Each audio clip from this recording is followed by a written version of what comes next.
और आपने की फ्रांस की जब बात, आपने की जर्मनी की बात, आपने लंदन की बात की। मैक्रोन के सबसे परम मित्र आजकल जो है वो है मोदी जी हैं। अभी एक और बात आपको, आप जान के हैरान होंगे चीमा साहब, हमारा, ये आपने सुना होगा उज्जैन में महाकाल का मंदिर है, महाकाल में कॉरिडोर बन रहा है, कॉरिडोर नहीं मतलब उसका ब्यूटिफिकेशन, पूरा एरिया डेवलप हो रहा है। आपको पता है फ्रांस गवर्नमेंट ने 80 करोड़ रुपए दिए इसके लिए, विच इज $10 मिलियन। उन्होंने कहा हमारी महादेव में श्रद्धा है, हम आपको 80 करोड़ रुपए भेज रहे हैं। वो क्रिश्चियन है जबकि। वो देखें हम कहाँ के कहाँ, हमारे पास क्या है, डिफेंस हमारा मजबूत है। हाँ सिर्फ बस यही बातें रहेगी हमारे पास कि हम ये मुसलमान है, मुसलमान है, मुसलमान है। भी चाहिए थे, लेने चाहिए थे। आपने बोला डरता है, किस तरीके से मतलब हम ये जज कर सकते हैं या देख सकते हैं कि इंडिया हमारे से डरता है? किस आपने मतलब किस माइंडसेट से ये बोला? ये ईमान का जज्बा है ना, मुसलमान में ईमान के जज्बे से डरता है। और दूसरी बात मुसलमान तो इंडिया में भी मौजूद है। नहीं, वो इंडिया में मौजूद है, लेकिन वो ये पाकिस्तान से एक कलमे के नाम से बना है ना। कहीं किसी देश में, जैसे किसी इस्लामिक कंट्री में, बाकायदा मोदी जी को बुला करके वहाँ पर मंदिर निर्माण की बात करी जाती है, वहाँ पर मंदिर बनवाने की बात करी जाती है। वहाँ के राजा या फिर वहाँ के प्राइम मिनिस्टर खुद ही ऑफर करते हैं कि हाँ आप हमारे यहाँ पर मंदिर बनाइए करके। कहीं हम देखते हैं किसी क्रिश्चियन कंट्री में या किसी और वेस्टर्न कंट्री में, इधर उधर दुनिया किसी कोने में अलग अलग जगहों से बार बार चढ़ावे आते रहते हैं, कहीं कुछ आ गया कहीं कुछ आ गया, क्योंकि ये उनकी आस्था को दर्शाता है। और ना सिर्फ आस्था को बल्कि पूरा का पूरा, अगर हम इस चीज़ को बड़े पर्सपेक्टिव से देखें तो सब की सिर्फ हम एक रीजन को छोड़ दें इस्लाम को, तो बाकी सब जो है सिर्फ ऐसे नहीं कि जो क्रिश्चियन सिर्फ क्रिश्चियनिटी मानेंगे, ठीक ऐसे लोग होते हैं सब में से, हिंदू में सब जगह होते हैं थोड़े बहुत, पर मेजॉरिटी की अगर हम बात करें तो वो कहीं ना कहीं सब जगह सब में अपनी आस्था पाए जाने वाले हमने देखे हैं। इसी का नतीजा है जो अभी इस तरीके से चढ़ावे आ रहा है। ये पहली बार नहीं है दुनिया में। आप देखो अलग अलग देशों से जो अंग्रेज़ों के टाइम पे यहाँ से मूर्तियाँ गई थी, चोरी करके अंग्रेज़ ले गए थे, वो सब वापस आना प्लस अलग से चढ़ावे देना, ये सब 2014 के बाद से आम बात हो गई है। तो चीज़ें इंडिया के अंदर कैसे इकट्ठी आ रही हैं, आएंगी। एक तरफ टेक कंपनीज भी आएंगी, बिजनेस भी आ रहा है, लेकिन एट द सेम टाइम जो पॉलिटिकल मॉडल है उसके ऊपर भी क्वेश्चन मार्क आ रहा है कि जी नरेंद्र मोदी जो है वो मेजॉरिटेरियन लीडर है। ये कैसे इंडिया इसके ऊपर कोएग्जिस्ट करेगा? जी देखिए जीवा साहब, देखिए प्रोफेसर्स या एकेडमिशियंस इकोनॉमी को तय नहीं करते, इकोनॉमी को तय करता है बिजनेस।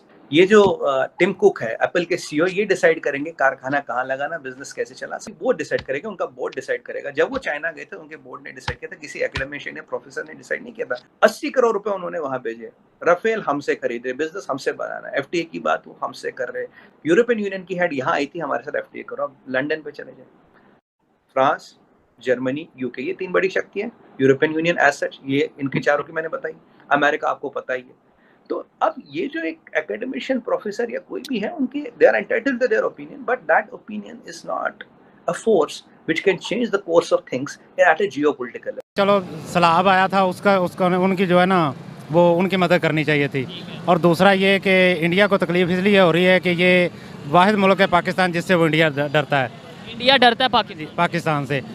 और हमारे पास है ना इकॉनमी, ना ये आवाम का हाल देखें, ये जो ऊपर ऑनलाइन है ये देखें, ये सारी कर्जों पे बनाई हुई है, ठीक है, और कर्जे हम पे कर रहे हैं, ठीक है। ये चीज़ इकॉनमी बहुत बुरी है, ये तो मानते हैं, ऐसा ही है। तो मुकाबला इन चीज़ों का इंडिया के साथ तो हमारा है ही नहीं, क्योंकि उनकी इकॉनमी बहुत अच्छी है। उनका दूसरे नंबर पे वहाँ पे खुल के आवाम ज़ाहिर कर सकती हैं। हमारे साथ भी थोड़ी बात करते हैं, उठा के ले जाते हैं। इकॉनमी जो आपकी है ना वो बेहतर होनी चाहिए, ये मेन चीज़ इकॉनमी होती है। दूसरे नंबर पे इंडिया हमारे साथ ही आज़ाद हुआ था। वो हम आज़ाद हुए थे, पहले से वो बने थे, लेकिन ये है कि 1947 में डेवलपमेंट हमने इकट्ठे शुरू की। ऐसा ही है। आज उनकी इकॉनमी देखें, दूसरे नंबर पे बांग्लादेश हमसे कतर में अलहदा हुआ है। आज वो देखें हम कहाँ के कहाँ, हमारे पास क्या है, डिफेंस हमारा मजबूत। हाँ सिर्फ बस यही बातें रहेगी हमारे पास कि हम ये मुसलमान है, मुसलमान है, मुसलमान है, ठीक है। ये नाड़ियों का ना आवाम को जाने का एक जो ना उन्होंने तरीकाकार बनाया हुआ है कि आवाम जो ना उलझे रहें। ये जज्बाती लोग हैं, वो हमें जज्बाती समझते हैं, वो इससे फ़ायदा उठा के और अपना जो ना वो अपना काम करी जा रहे हैं, अपनी जो उनकी शादियों पे उनके आने जाने प्रॉपर, हाँ जी वो चल रहे हैं, लेकिन अवाम को ये बेवकूफ़ बना रहे हैं। इंडिया हमारा दुश्मन जो खास तौर पे जो न्याजी साहब हैं, ये इन्होंने अवाम को इतना बेवकूफ़ बनाया कि डिफेंस सिस्टम बहुत मजबूत हो भी जाता है। तो जब हमारी इकॉनमी नहीं मजबूत होगी, हम ज़्यादा देर डिफेंस कर पाएंगे? सर देखें ना, आपके पास तो एटमी पावर भी है, ठीक है, इसके अलावा और आपको डिफेंस सिस्टम क्या चाहिए, ठीक है। और दूसरा आप इंटरनल अपने प्लांट्स लगाएं ना, ठीक है, इंटरनल प्लांट्स लगाएं, अपनी मैन्युफैक्चरिंग करें। आप देखें एक चीज़ बनाते हैं आप, ठीक है, उसको मैन्युफैक्चरिंग करने के लिए आपको इकॉनमी की ज़रूरत है, ठीक है, आपको ट्रेड करनी है। सर आपका देखता हूँ प्रोग्राम, मुझे बहुत अच्छा लगता है और इंडियन अवाम को और उनको सबको ये पैगाम देना चाहता हूँ कि हम मिल के आगे बढ़ सकते हैं। दुनिया मेरा भी यही मानना है कि यार हमें इस टाइम पे इंडिया की ज़रूरत है। ये बड़े लोगों को शायद बात बुरी लगेगी क्योंकि उनकी इकॉनमी बेहतर है, वो स्टेबल है, अभी लेने भी चाहिए थे। लेने चाहिए थे।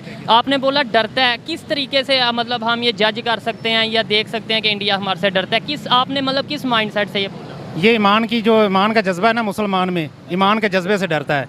और दूसरी बात, मुसलमान तो इंडिया में भी मौजूद है। नहीं, वो इंडिया में मौजूद है लेकिन वो ये पाकिस्तान में से एक कलमे के नाम के बना है ना। अभी इंटरनेट वगैरह से सर्च किया था, वहाँ से मैंने आपको पता है कि इंडिया में जो है वो गुर्बत ऑलमोस्ट ख़त्म हो चुकी है, पाकिस्तान में गुर्बत बढ़ रही है, इंडिया में जो है वो पावर्टी रेट जो है वो बहुत कम रह गया है, ना होने के बराबर, और ये रिपोर्ट इंटरनेशनली शाया की गई थी। बेसिकली पाकिस्तान को बेनिफिट नहीं हुआ लेकिन अमेरिका को हमसे बहुत ज़्यादा बेनिफिट हुआ है। हम उसके जो है ना वो रीजनल प्लेयर रहे हैं। इवन के 9/11 के बाद जो है ना वो अफ़गानिस्तान के लिए जो है ना वो जब उन्होंने अटैक करना था तो पाकिस्तान को जो है ना वो एज कठपुतली जो है ना वो यूज़ किया गया। यहाँ से जो है ना वो सारी की सारी जो है ना उनको वे दिया गया, यहाँ पे उनको पोर्ट्स दी गई, यहाँ पे उनको शिपिंग के लिए दिया गया। वहाँ पे जितना भी जो है ना वो फ़ौजी साजो सामान जाता था वो यहाँ बेसिकली यूरोपियन कंट्रीज़ की अगर आप हिस्ट्री पढ़े ना डार्क एजिस में, तो उनमें जितनी वॉर्स हुई हैं ना उतनी जो है ना वो आप सोच भी नहीं सकते हमारी और पाकिस्तान और इंडिया की नहीं हुई है। तो हम कब तक यूं ही इस्तेमाल होते रहेंगे दूसरों के हाथों?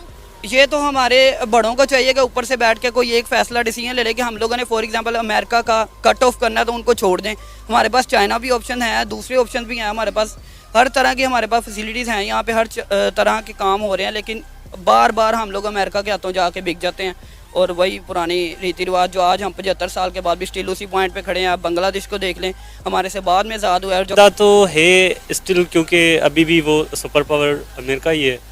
अगर उसकी बात के सिवा तो कोई भी डिसीजन वगैरह नहीं होता। लेकिन ये पाकिस्तान के हक़ में ये होगा कि ये दोनों कंट्रीज़ की तरफ पहले तो इक्वल बैलेंस रखे, रिलेशनशिप सबसे मेंटेन करे।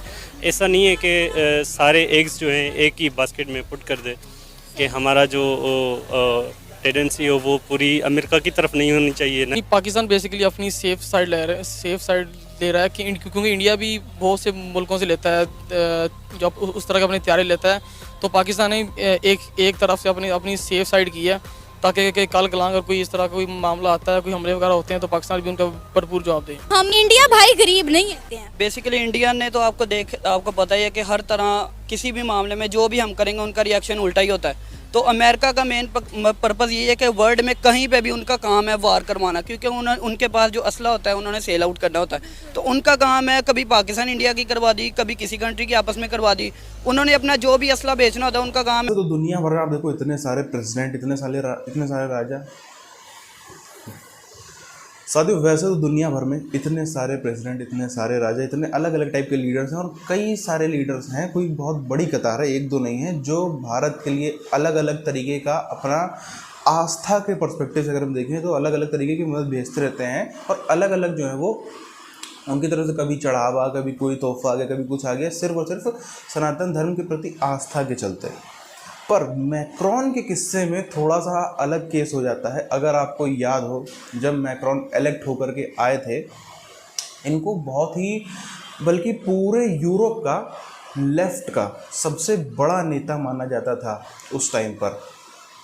कहते थे कि बहुत ही ज़्यादा एंटी राइट किस्म के नेता हैं मैक्रॉन, और दुनिया भर में उस टाइम पे हमने देखा था, यहाँ पर ख़ास तौर पर चाहे हमारे राहुल गांधी साहब हों, केजरीवाल साहब हो, ममता बनर्जी हो, इन सब ने विशेष तौर पर जो है वो बधाइयाँ दी थी ट्विटर पे। अगर आप देखोगे गूगल पे आपको उनके ट्वीट भी मिल जाएंगे, बहुत एकदम कि अब तो जो है यूरोप से फार राइट ख़त्म होगा, यूरोप से ये जो नफरत है ख़त्म होगी, इस टाइप के शब्द की यूज़ करे थे। पाकिस्तान से भी बहुत बधाइयाँ गई थी कि ये एक नए युग की शुरुआत है, अलग अलग इस टाइप से बधाइयाँ गई थी। पर मैक्रॉन साहब के आने के बाद जिस तरीके से पूरा का पूरा उन्होंने उनको देख करके जिस तरीके से खासतौर पर इस्लामिक वर्ल्ड उनके खिलाफ हुआ है, वो पूरी तरीके से कहते हैं ना सपना जो छन से टूटे कोई छपना टाइप चीज़ हो गई। पूरा जैसी इमेज बना के रखी थी उससे एकदम अपोजिट निकले मैक्रॉन साहब। और अब ये सब चीज़ें अगर हम देखेंगे जो कहीं पे जो है काशी विश्वनाथ कॉरिडोर में कुछ होता है तो यहाँ बनता है, कहीं उज्जैन महाकालेश्वर का कॉरिडोर बन रहा है तो वहाँ पे कुछ होता है। एक चीज़ आप देखो, बीच में यही सरकार थी, यहीं एमपी में जो बीच में सरकार बनी थी कमलनाथ साहब की सरकार, उसमें इसी मंदिर के जो थे वो लाउड स्पीकर तक उतरवा दिए गए थे। अब ठीक है, वो सरकार का जो भी फैसला हो उस पर हमको जाने की ज़रूरत नहीं, पर फ़र्क देखो एक आप, एक वहाँ पे फ्रांस वाले अगर नहीं देंगे 80 करोड़ तो कोई ऐसा तो उनके पास ज़रूरी तो नहीं, क्योंकि पब्लिक उनके पीछे पड़ जाएगी कि नहीं 2 ही भारत को देना ही है, ना कोई ज़बरदस्ती है ना कोई कुछ है। पर जब उसके बाद भी वो अपनी आस्था से फ्रांस की सरकार ऐसा फैसला लेकर के 80 करोड़ का यहाँ पर चढ़ावा भिजवा रही है। और यहाँ की सरकारें हैं जिनको यहाँ के लोगों ने इलेक्ट किया है, उन लोगों ने इलेक्ट किया है जिनकी बाकायदा आस्था है उस मंदिर में और बाकी मंदिरों में भी, उनके साथ में इस तरीके का आस्था से खिलवाड़ किया जाता है।